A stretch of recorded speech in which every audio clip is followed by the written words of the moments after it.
Hello, welcome back to another Pen Talk. Thanks for tuning in. We're going to look at something that I look at a lot, inexpensive pens from China. And I thought I would broaden my horizons a little bit and look at interesting pens from China. So one of the sellers that I follow on eBay listed these as school pens, listed them as Jinhao, and they gave them consecutive model numbers. Here's a look at those auctions that I won, or buy it now. And I received the pens in about 2 weeks, so it was a pretty quick shipment. And there's a lot of similarities between these three pens, much to my surprise. Obviously, these first two here are a little bit more funky. They're kind of chunky. They have a funky clip on them. And so they have their own little inherent characteristics that they share. And then this one is a more standard type of pen with just some, again, interesting little things. And they share a couple interesting characteristics, even though they look a little bit dissimilar. The other thing I noticed, because I was more aware of the Penton model line, this pen here in the middle, which is like a transparent blue pen, is also a Penton F16. Here's some auctions that I found that have the pen in it, called a Penton and not a Jinhao. So there's been numerous discussions about the factories in China that probably mass produce these pens, and they're not really particularly branded one way or the other. These pens have no branding on them, which is another thing that they share in common. Not on the nib, not on the cap or barrel. So that's something also a little bit different from other Chinese pens. So maybe these were made to be generic, and any distributor, seller, brand name can take the pen and market it as their own, or whatever that means when they put their name on it. You know, kind of like when you go in the supermarket and there's the generic food aisle, which is basically made in the same factories you would think that make the other foods that are similar, because it's not easy to develop a manufacturing line for food or fountain pens from scratch just to make one thing. So that's something that I learned from looking at these pens. So let's dive in a little bit deeper and see what they share in common. All of them are pull-off caps. All of them have some type of O-ring design at the intersection between the section and the barrel. These two have a nice flat piece on the barrel. They post well, but they post extremely long. So for those that like a long posted pen, these would work for you. They all have the same converter, which is a size that is not standard. I couldn't find anything from Pilot, Platinum, Lamy, Pelican, whatever, that would fit appropriately, considering the inside diameter that needs to fit over the end of the section and the outer diameter. So this might be similar to the other Penton that I looked at that I couldn't find anything that really fit appropriately. They also have that Lamy style wing nib. It seems to be becoming more and more popular in Chinese pens. These two have pretty beefy sections on them, and there are those particular facets that try to guide your fingers into the proper orientation when you use it. And this has a very thin section, transparent feeds on the one pen, but the other two have your classic dark feeds, and there you can clearly see how that nib attaches with those wings, similar to you'll find on a Lamy. This section isn't really similar to a Lamy Safari, those that might ask. It's actually a little bit beefier, and I find it a little bit easier to use. And the cutouts are not as severe, so if you're not on them, it's not noticeable or anything that's going to detract. And now you can clearly see those rings that are there between the barrel and the cap. This one's a standard clear silicone type of O-ring, and these are more of a molded plastic, so they're a little bit less flexible. Yeah, the color is nice at the top here. That is a different type of clip than I've seen before. It's very, very long. Yeah, I don't think it's aesthetically in keeping with the pen, but it is a long pen. The other thing that they all share in common is they all have a inner cap liner in the top of the cap, and these also share a sealing mechanism. You notice this kind of ornate design here, which a number of pens have, Lamy Safaris in particular, and that fits. You hear that click in, and that fits very nice inside that very small area. So that should seal that nib up pretty good and prevent any drawing out. And that same thing exists within this light green pen. I don't know what else to call it. Aqua. That's not really aqua from my eye. So those are the things that they share in common. So we're going to just dip these pens and see how they write. From my test, all these could be used as eyedroppers. They don't seem to have anything that's going to leak at the end of the barrel. Rather than test it out with ink, I now do what Stephen Brown, I've seen him do. He blows into the barrel.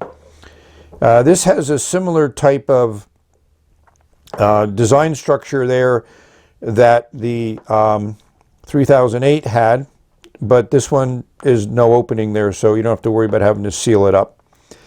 There's not a lot of, kind of designs that you see like in your 3008s or your 698s or things like that. So other pens that are piston fillers that really have done a little bit of more details to make them more attractive. And I think that's why I would define these as kind of school pens, because they're kind of basic, kind of heavy duty, kind of knock around, and relatively inexpensive.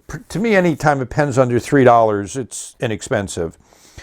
And the fact that I find these to be fairly well made, there's no flaws in it, and unlike the Lamy Ion, this cap does not turn. Once you snap it in place, it is extremely secure on both of these. This one turns a little bit, but it doesn't rattle. I just watched Fig Boot's review of Lamy Ion, and I wrote with the pen, and I enjoyed the pen. I don't plan to buy one, but I thought he was right in saying it was similar and good for Lamy to make something similar, but not too similar, but different enough so people who want to collect all their Lamys can have something new to add. And I digress. So let's put some nibs to paper. I kind of have a feeling I know how these nibs are going to write, which is going to be fairly consistent, fairly well, a little bit on the wet side, but no real character to them.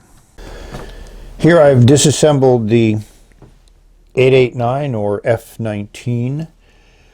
And this was actually done after the writing sample, but I'll be putting it into the video before the writing sample. And there's a few things that I think I need to talk about. And one of the things that we've been looking at a lot is what cartridges, converters, can you eyedropper, etc. when we look at these inexpensive pens. So see that little nipple in there? That's really what needs to fit the converter. And then there's usually a small tube from the feed which fits into there. You can see how the nib is attached to the feed. The other thing you'll notice is the bottom of the nib has a number in it. A lot of these plastic injection molded feeds have that number in there, and the number varies from pen to pen.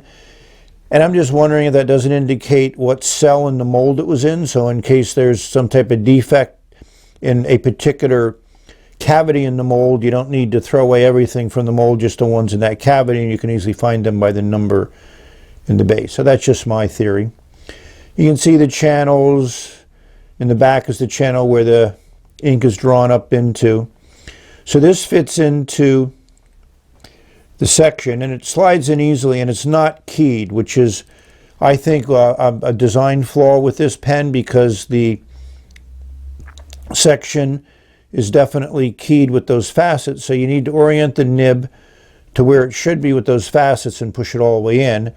But then I realized that the nib moves back and forth very easily, so that could explain in the writing example, when the nib wasn't oriented properly, it just had slid, or when it was put in, it wasn't put in with the intention of lining up with the way the section is contoured. There's a gentleman, Scrively, who I think does excellent reviews on pens, and he talks about eyedroppering, and this is very coarse threading here.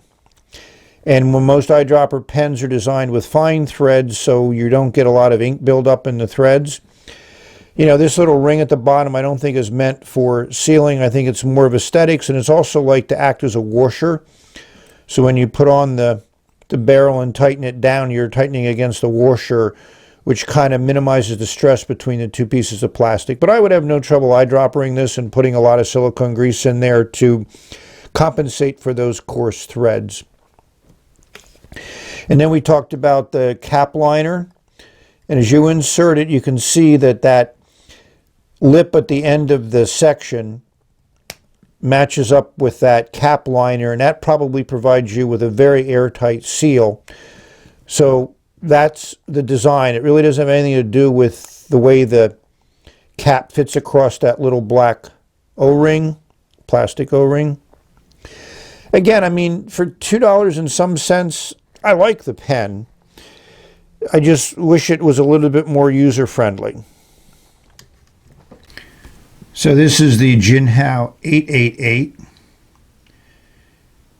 I mean, lengthwise it fits fine in the hand, but one of the problems I have with both this one and the other one similar with these facets at the bottom of the section, if you hold it the way you would think, the nib is not at the right angle. If you move it, you know, let's see, 360 divided by, if you move it 120 degrees, then the nib is facing the other way. So this is the way you would normally think they would be. So don't know why the nib is not in there in the right way. I mean, it's designed well if you're writing in reverse, but I don't think that's what this pen is designed to do.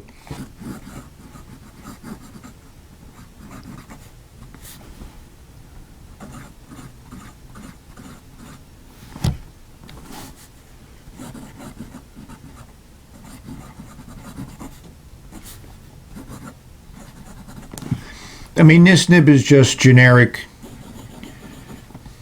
Yeah, writes okay. There's a fair amount of feedback.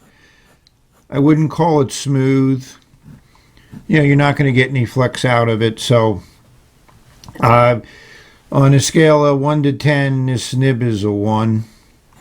I mean, not really a 1, because 1s don't write. So let's call it a 3. Yeah, it writes, but it's not a pleasant experience to write with.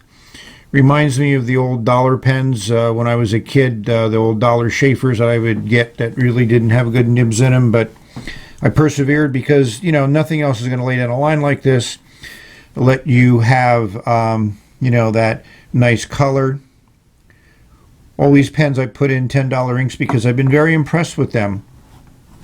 And the small bottle, the pen only goes in so far, so thankfully these are a little bit full, so if they were slightly empty I would not be able to fill this pen from the bottle.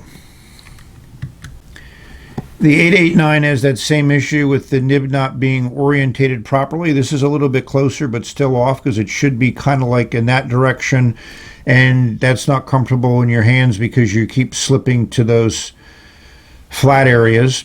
As you can see, it posts nicely. It doesn't change the balance. That cap is extremely light. I mean, I think this pen looks kind of cool. I wouldn't mind using this if I was in school, but then when I was in school is not the time when people are in school now.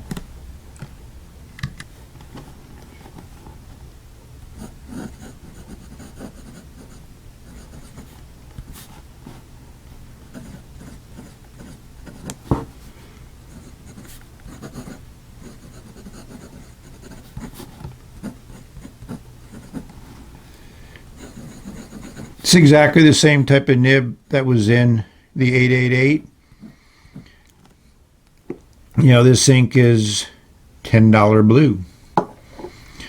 So, you know, I wouldn't buy these pens for the nibs. You know, you might be able to swap in a Lamy or a platinum nib in there, but then you kind of defeat the purpose of buying this inexpensive pen. So the thing I noticed is there's the little cutout to go into the inner cap. And then there's this other extension here that I don't understand the purpose for it. It's in this one as well as the 888. So if you hold it down here, and as you can see, those facets really force your fingers into a particular spot. So I'll experiment on pulling these nibs and seeing if you can reorient that so it feels better in the hand. This one feels a little better than the other one, but still not the way it should be. So the 890 is, again, different than the other two pens. The other two pens are kind of brother and sister. This is not even in the same family. I wouldn't even know whether I'd call it, you know, that. And the other thing I noticed is this turned and it pops off. So you can, probably it's easy to them to just put any color they want on the end. The inseam seal, you know, it's sealed, so you don't need to worry about this impacting the ability of using this as an eyedropper if that's what you would like to do. I can't see putting that much ink in this pen. That section is really small. Again, it fits well in the hand. It's quite long enough to use unposted, and because of the way that cutout is done, you know, it posts nicely, it posts securely, but that's for a long pen, but, you know, you can easily post it and use it that way.